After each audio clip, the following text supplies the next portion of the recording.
राधा माधव की जय। अरे मंगलकारिणी लक्ष्मी नारायणी जय त्रिपुर मोहिनी कोमला विमला तुम्हें गो सरला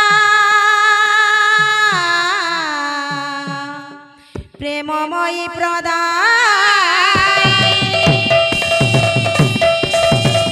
अरे चरण शरण गोली गो शरणी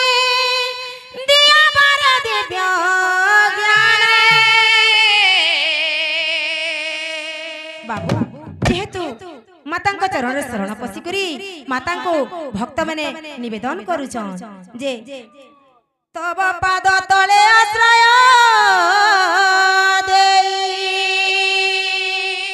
बोल भाई प्रेम से जेतेबेले राधा रानी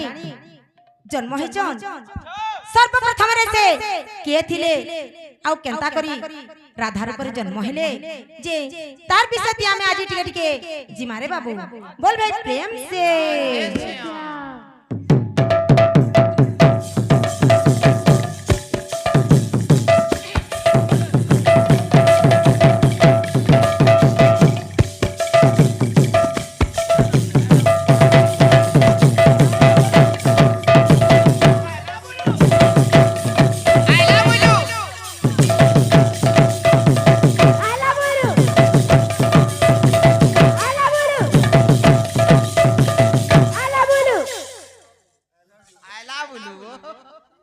सुना है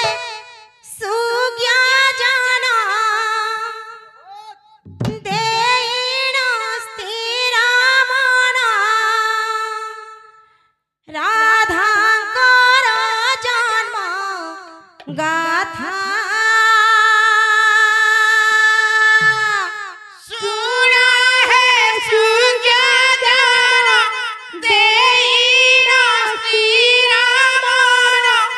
राधा का गाथा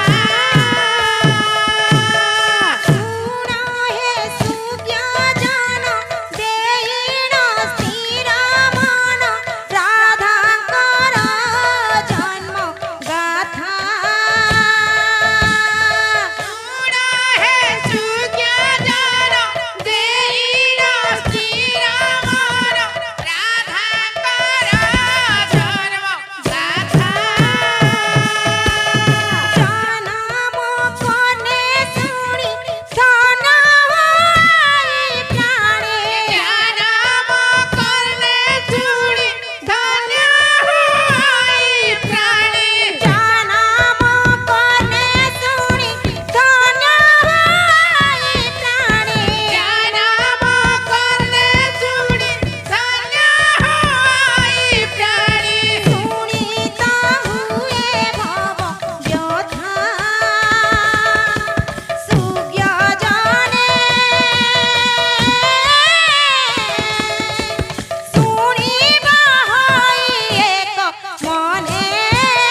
देखबा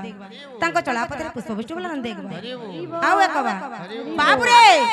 गोटे शिशु जदि जन्म हुए तबे तार तो एकसिया करा जाउची पुआ हो कि झियो हो जेहेतु हमें एकसिया करिछु बाबू जे 8 दिने कि 10 दिने कि 15 दिने